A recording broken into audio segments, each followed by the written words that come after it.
दीपक का रुख कर लेते हैं और दीपक से ये समझते हैं कि इंडिया गठबंधन और एक के बाद एक सहयोगी दल कांग्रेस नहीं, आम आदमी पार्टी के लिए ही आवाज और समर्थन बुलंद करते हुए नजर आ रहे हैं और मजबूत हो रही है गठबंधन के भीतर आम आदमी पार्टी। दीपक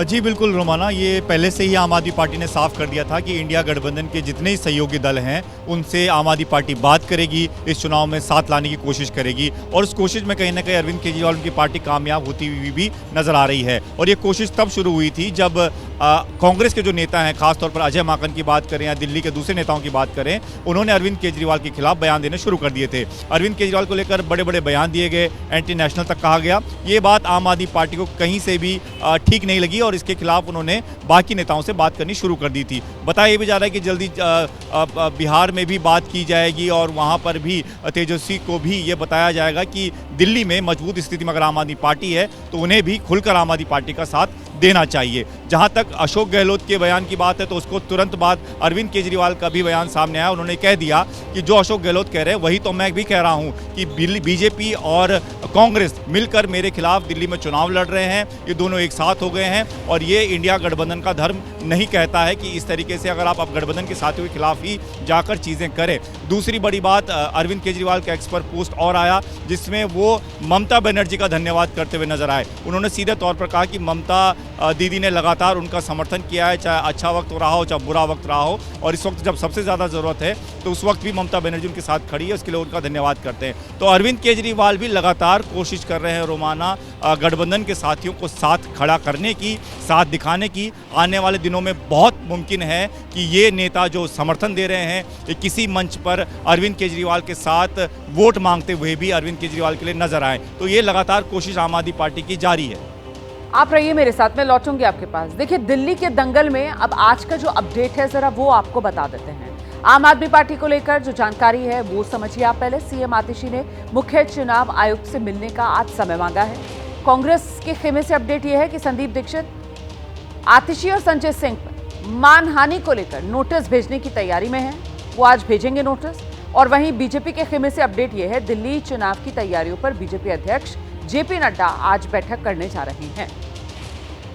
और आइए एक बार फिर से अपने सहयोगियों का रुख करते हैं। जैनेंद्र के पास अब आपको लेकर चलेंगे और वो जो हम चर्चा कर रहे थे इंडिया गठबंधन में किस तरीके से सहयोगी जो हैं वो एक के बाद एक अरविंद केजरीवाल के समर्थन में आवाज बुलंद करते हुए और कांग्रेस अलग थलग पड़ती हुई, इसकी एक वजह वो जो बार बार संदीप दीक्षित मीडिया के सामने आकर बयान देते हैं ना कि साहब ये जो अन्य पार्टियां हैं इंडिया गठबंधन की सही, इनका दिल्ली में स्टेक ही क्या है। एक तो कांग्रेस का ये रुख कि सहयोगियों को सम्मान न देना और साथ ही साथ कहीं ना कहीं इससे पहले इंडिया गठबंधन का नेतृत्व कौन करेगा, ये तमाम सहयोगी थे एक के बाद एक जो ममता बनर्जी के नाम को आगे बढ़ा रहे थे। कांग्रेस को तब भी दरकिनार किया जा रहा था कि उसी कड़ी में कांग्रेस जो है घिरती हुई नजर आ रही है इंडिया गठबंधन के भीतर। जैनेंद्र,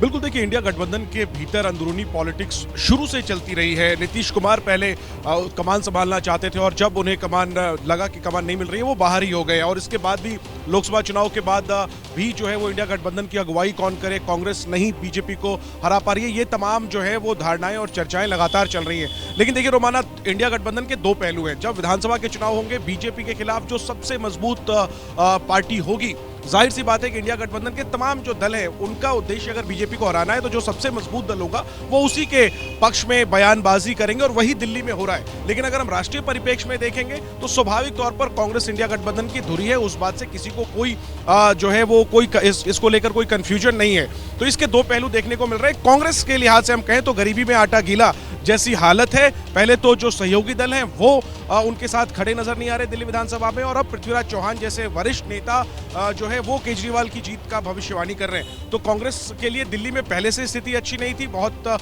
मजबूत जमीन यहां पर नहीं है। वापसी की कोशिश कांग्रेस कर रही है और उसमें बहुत मदद जो है वो कम से कम सहयोगी और अपने नेता जो है वो नहीं दे रहे हैं। आप देखिए ना, पृथ्वीराज चौहान छोड़िए, कांग्रेस की जो टॉप लीडरशिप है वो अब तक दिल्ली चुनाव में नहीं उतरी है।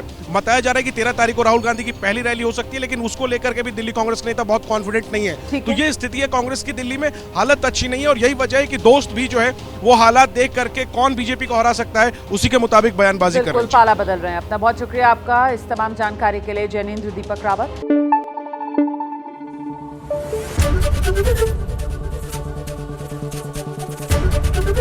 एबीपी न्यूज आपको रखे आगे।